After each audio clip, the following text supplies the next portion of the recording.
Tanse, good evening. I'm Chris Sanachkate. Welcome to APTN National News. Thank you for joining us.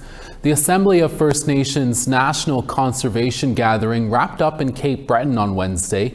Mi'kmaq land protectors were given a platform there to speak about protecting Hunter's Mountain. APTN video journalist Angel Moore reports. At the Member 2 Trade and Convention Centre in the Member 2 First Nation, Unama'ki, Mi'kmaq for Cape Breton, First Nations from across the country gathered to discuss conservation and stewardship. Mi'kmaq land protectors Cynthia Paul, Roger Tony, and Duma Wilson spoke at the AFN's gathering. Tony invited the crowd to Hunter's Mountain. It's not a protest. It's a gathering for us land protectors to protect our resources, and we want to keep welcoming everybody to come join us, come eat, come have a tea or a coffee and, chat about it, and even come have a look for yourself to see, the devastation that's happening in our abundance of resources. Mi'kmaq land protectors have set up a checkpoint at Hunter's Mountain to take back stewardship and to save the forest from clear-cutting, despite a new provincial law that says it is illegal to block or impede access on forest roads. Terry Dorward is the Conservation Director for the West Coast Indigenous Protected and Conservation Areas. He visited Hunter's Mountain and says he supports the land protectors. Because the government in Nova Scotia cannot run roughshod on the Mi'kmaq rights and responsibilities to their land. They're trying to protect a way of life. We're living in the 21st century, and this colonization and these aggressive tactics need to stop.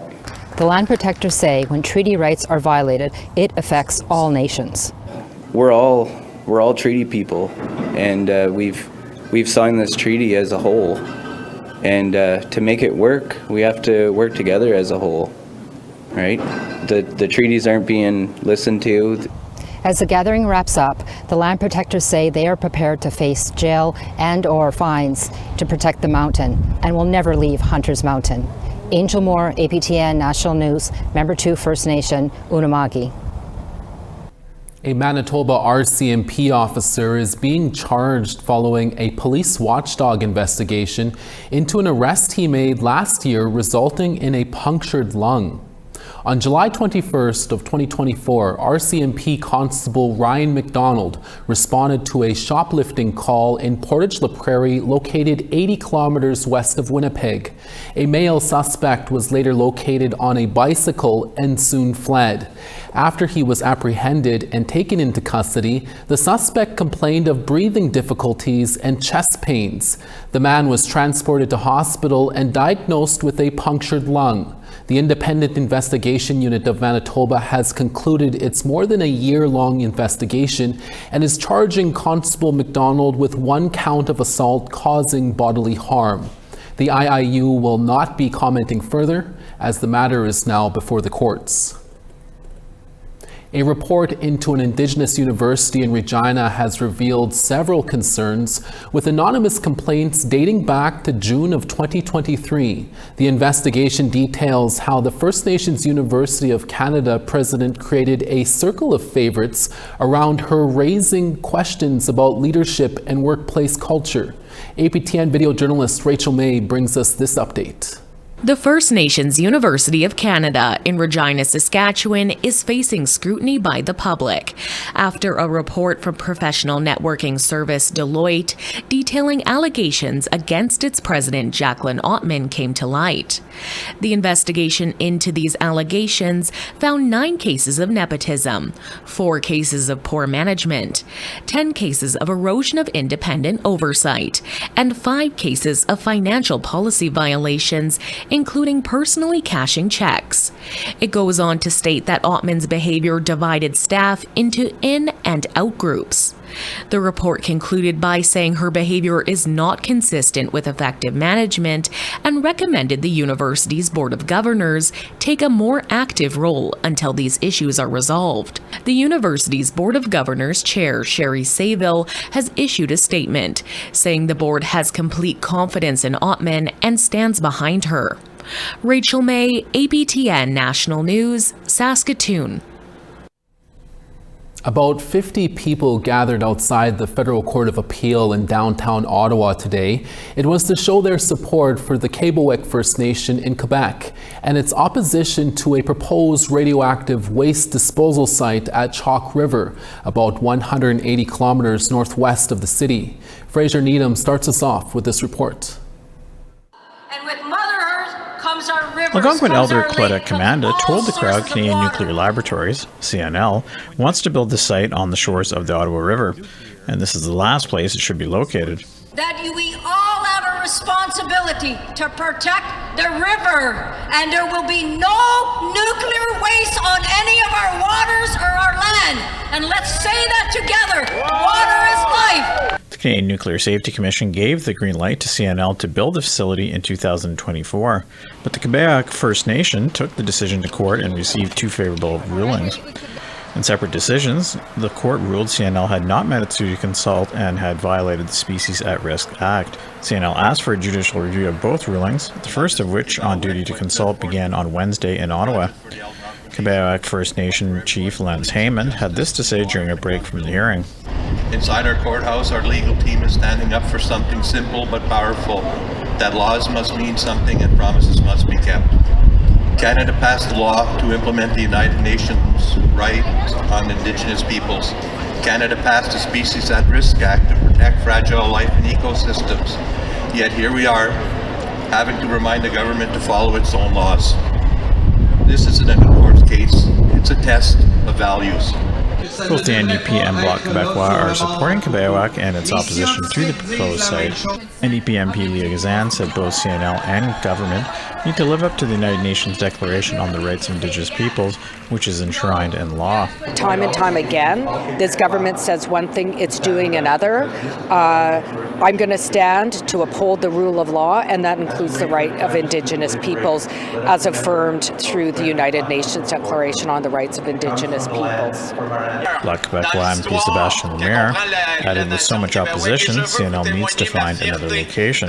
But I think we are on a breaking point. I think the evidence is the show, and of course thanks to the First Nation to make this battle, particularly, but it's to the more than 140 municipality towns and was opposed to the project of Chalk River. So the reality now, find another site. The Federal Court of Appeal will hear the application for a judicial review on the violation of the Species at Risk Act on November 12th. Fraser Needham, APTN National News, Ottawa. A new report shows First Nations people in Ontario continue to be disproportionately impacted by the opioid crisis. The study, co-authored by researchers at the Chiefs of Ontario and the Ontario Drug Policy Research Network, shows the rate of opioid-related deaths among First Nations people tripled between 2019 and 2022. It also found that during 2022, First Nations people were dying at a rate 9 times higher than non-First Nations people, and that hospital visits due to opioid-related toxicity are also higher among First Nations people. The Chiefs of Ontario are calling for the provincial and federal governments to collaborate with First Nations to create a strategy focused on culturally sensitive and spiritually informed mental health and addiction supports. Regional Chief Abram Benedict is also renewing calls for First Nation policing to be made an essential service. We do know that many, if not all, of our police services in this region work very closely with external police services. They provide many of the same supports and protections that non-Indigenous agencies would, in fact, with less resources, which is very unfortunate. And so we continue to lobby the federal government to make First Nation policing an essential service. This ties back into organized crime and opiate use in the community. These drugs and the substances are being brought brought in by many cases by organized crime. Researchers did find a glimmer of hope in that hospitalization rates have decreased and death rates have stabilized since 2023. A First Nation woman is among those detained by Israeli forces after they intercepted her ship on its way to bring humanitarian aid to Gaza. The Gaza-Israel war has seen more than 66,000 Palestinians killed and hundreds of thousands more starving and displaced since October 7th of 2023, according to the United Nations. Grassroots activist and Salt River First Nation member Misquasin Agnew is part of the Freedom Flotilla Coalition as a passenger aboard the humanitarian vessel known as Conscience. The FFC is attempting to break Israel's naval blockade of Gaza using several ships sailing the Mediterranean Sea to bring much-needed aid to the area. The FFC says early Wednesday morning local time, Agnew's ship was one of 9 intercepted by Israel in international waters. They say a total of 145 non-violent activists from 30 different countries were taken to Israel against their will and are currently being detained. Agnew posted this message on her social media while at sea just days before the interception. Every day, the Palestinian people live through unspeakable horror and tragedy. I'm here as an act of Indigenous solidarity, that none of us are free until we are all free. We are a crew of medics and journalists. We are unarmed. We only bring medical aid, humanitarian aid, and our consciousness. This is a call to humanity. This is a call to say that we will not leave you alone, Gaza. We will never leave you behind. We're coming for you. APTN News reached out to the Canadian government for comment. They say 6 Canadians on the flotilla have been detained by Israel and urge Israel to ensure their safety and swift release. Grand Chief Stuart Phillip in BC has been appointed to his position for another term, and Lake St. Martin First Nation in Manitoba has a new judge. Those stories when we come back.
Thanks for staying with us. A member of Lake St. Martin First Nation in Manitoba has become the latest judge to be sworn in within the provincial court system.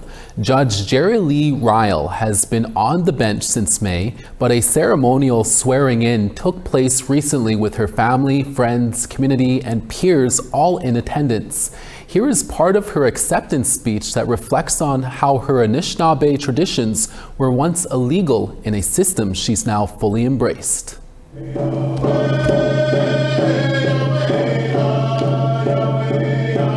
Bonjour na dinaway maganadak. Papate wizi magazine agabi wanang episode na dijinakas. Makud dudem, bashkadang dunji. I, Jerry Lee Ryle of the City of Winnipeg in the province of Manitoba, do solemnly swear in the presence of and while holding this eagle feather. It was important for me that I open my remarks in the language that should have been my first language, that I introduced myself in a way that I should have been born into instead of reclaiming later in life. This loss of language, culture, and ultimately identity are prominent features in the legacy of colonization. The prohibition on Indigenous cultural practices and ceremonies was in fact legislated by law. From 1884 until 1951, Section 149 of the Indian Act prohibited the practice of ceremonies. The healing practices that could have helped deal with the trauma of forced displacement and the residential school systems were rendered illegal. Due process was not available to Indigenous peoples under the Indian Act, as Section 141 prohibited the hiring of lawyers without permission of the Department of Indian Affairs. That section remained in effect until 1951. I highlight this to show the evolution of law, how law changes to reflect the values of society, and to show how far we have collectively come as a country. It wasn't that long ago that the only acceptable place for an Indigenous person to be in a courtroom was in the prisoner's box. It took the voices of brave leaders of Gitchadag. I am not the first Indigenous judge. The Honourable Murray Sinclair Abun was Manitoba's first. I'm also not the first Indigenous female to hold this position. The Honourable Judge Redhead, who I'm now honoured to call a colleague and friend, became Manitoba's first Indigenous female judge when she was appointed in 2007 in Thompson. I am deeply aware that I walk in the footsteps of those who paved the way. I hope that in some small way my contribution helps light the path forward for those who come next. The core values of respect, love, courage, honesty, wisdom, humility, and truth are the foundation of a strong and just society.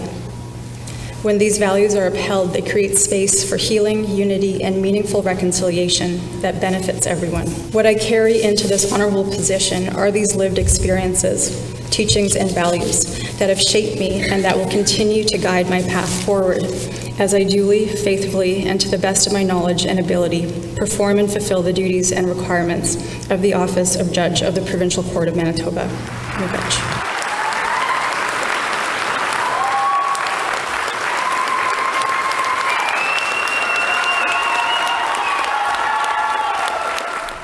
A big congratulations to Judge Ryle and her family, and thanks to TR Wheatley for preparing that report. The Union of BC Indian Chiefs voted for their next president at their annual general meeting recently in Vancouver. And once again, Grand Chief Stuart Phillip was acclaimed as president for his 10th three-year term. Drummers welcomed him in as he celebrated his latest victory. Throughout his career, he has stood shoulder to shoulder with land defenders across BC from the Okanagan to Burnaby Mountain, where he was arrested in protest of the Trans Mountain Pipeline. This will be his last term before going into retirement. He reflected on his time with the organization and what it meant for him and his wife Joan.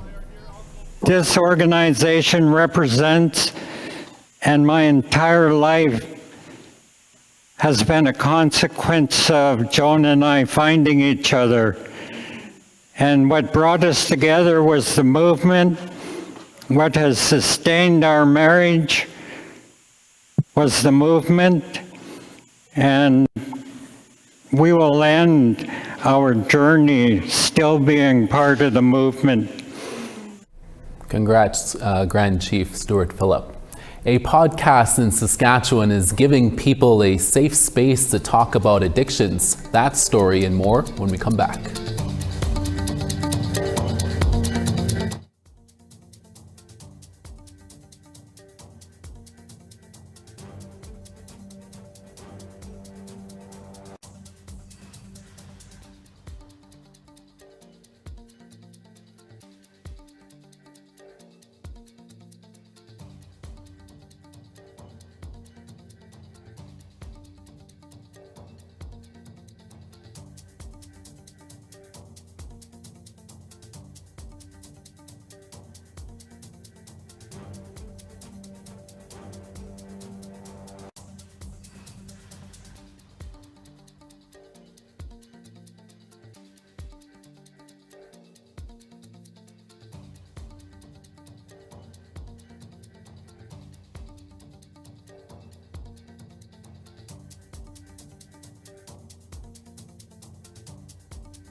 Welcome back. Time now for our photo of the day.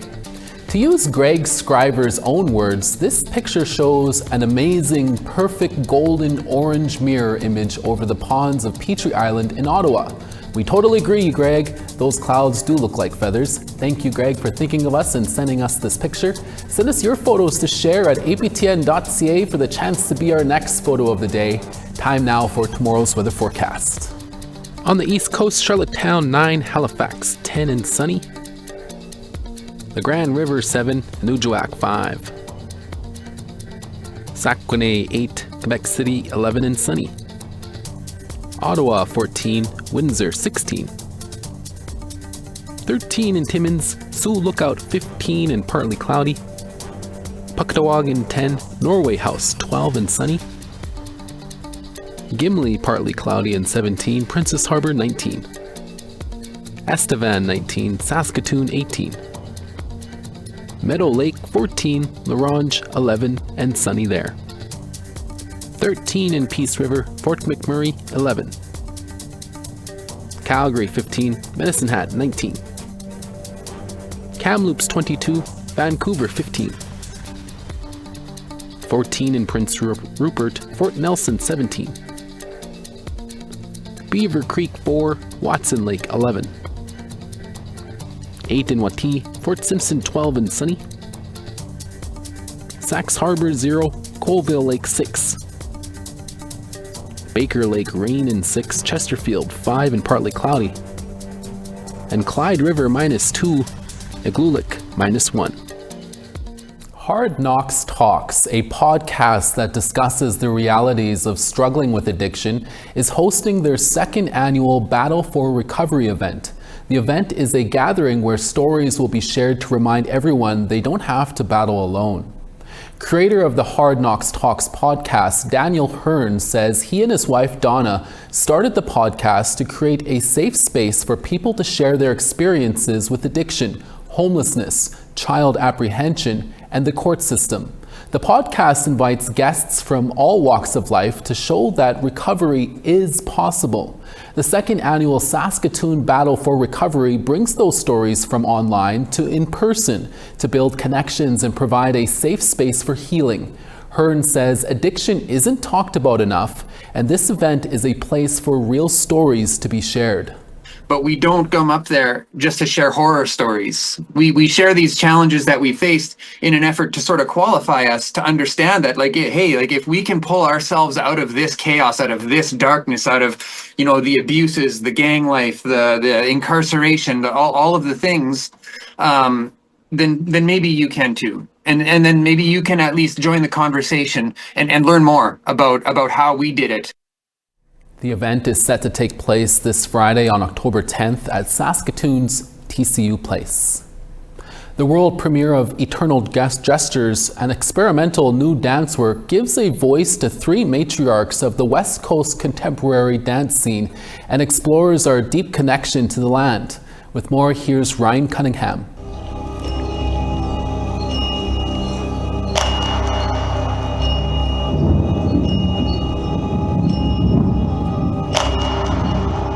Star Marenko, Michelle Olsen, and Margaret Grenier have been creating work in Vancouver for years, but this is the first time they've been commissioned to choreograph a solo dance piece for the same dancer.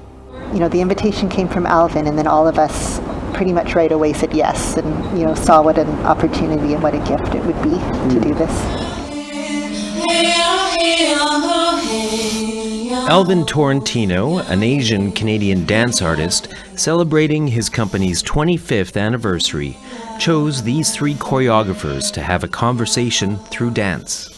I think that the reason why the 3 pieces come together so beautifully is that they really look at different parts of what it means to be a visitor within a space, what those relationships that bring us to land and place are, what the histories are that we carry with us, but also what it is that we acknowledge about the land that we're on.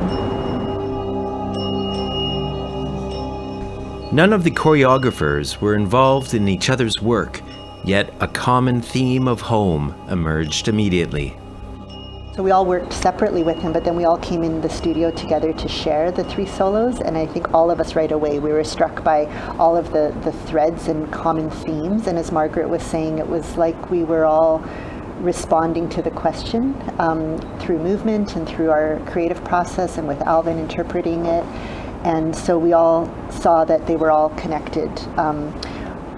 For my piece in particular, we focused a lot on what home meant, and that sense of, where our birth home is, our ancestral home, where is our current home, and our relationship to that land. And as Margaret said, what does it mean to be a guest in another's territory? The world premiere of Eternal Gestures from Company Erasga is this Thursday and Friday, October 9th and 10th at 8 p.m. at the Scotiabank Theatre in Vancouver. Ryan Cunningham, APTN National News, Vancouver. Thank you, Ryan. And that's your evening newscast for this Wednesday, October 8th. We're back with your daytime newscast tomorrow. Please join us then. And to read and watch our stories you may have missed, go to aptnnews.ca. From our HQ in downtown Winnipeg, Masi Cho Miigwech, hi hi. Thank you for watching, and we'll see you again next time.